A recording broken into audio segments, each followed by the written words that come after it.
Okay, so this is the lesson for the series and sequences. Sequences is nothing. I'm going to talk about that briefly.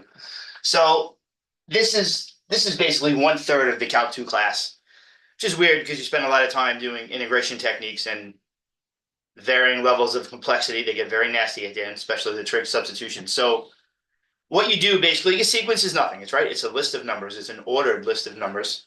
Now they use and to denote this sequence. This is always a formula. They'll give you a formula, something like this. And you can calculate the members of this list of numbers. Now, there are professors who will start this at zero, which I find very confusing. What I like to do is I like to start them at one because that means that that's the first guy, that's the second guy, that's the third guy.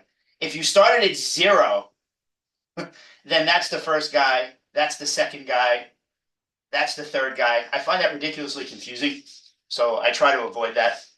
So what you do in Calc 2 is you take this series, take the sequence, which is a list of numbers, right? List of numbers, that's all it is, a list of numbers.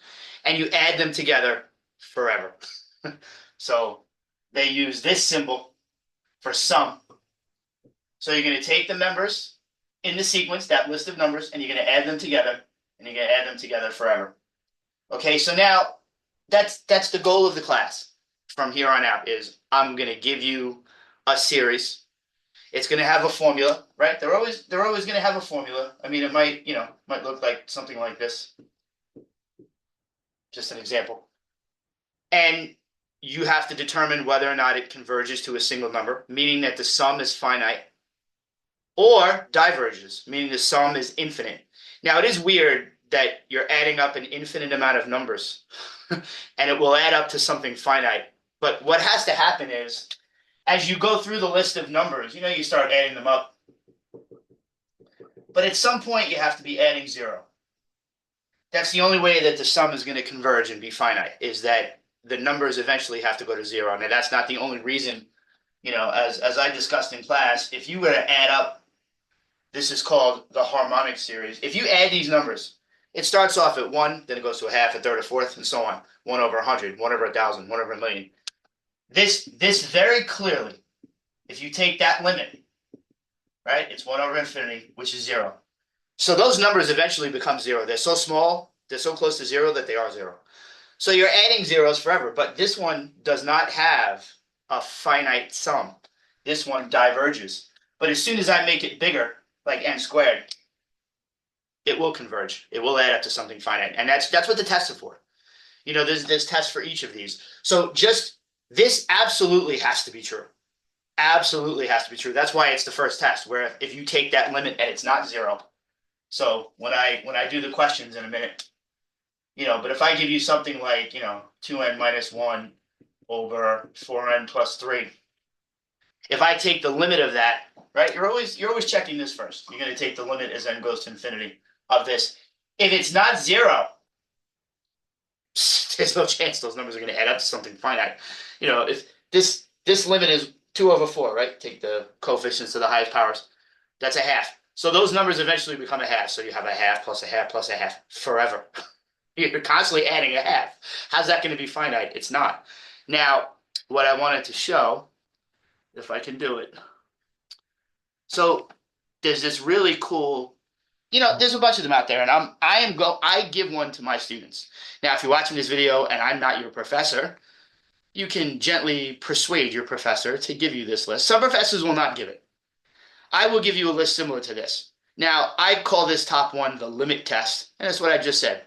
You have a series, you're going to take the limit as n goes to infinity. If it's not zero, all done. If it is zero, that tells you nothing. Test is inconclusive, right?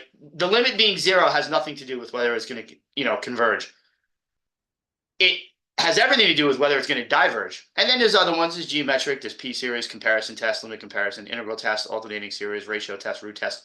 These they get, again, increasingly more complicated as you progress. So this is the point of the whole course, that I'm going to constantly give you a series.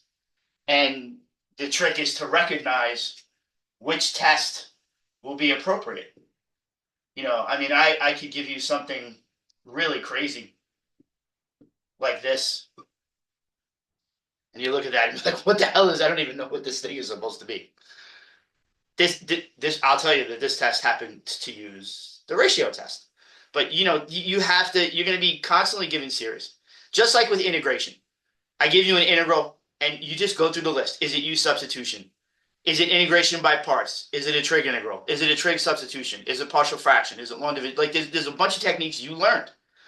And as you went through, you were able to integrate more and more things. In the beginning, there's very few series that you can determine whether or not they converge or diverge. But as you grow your toolkit of tests, there's more and more, and they start to look very different.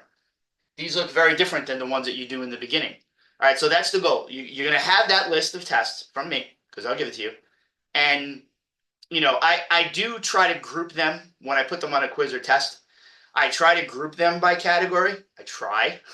I don't just give you a page of like 20 of them and say, here, converge and diverge. I mean, I'll do that as a review just to see, but that's the trick is which test is appropriate to determine converge or diverge. All right, so now I'm going to work questions in another video.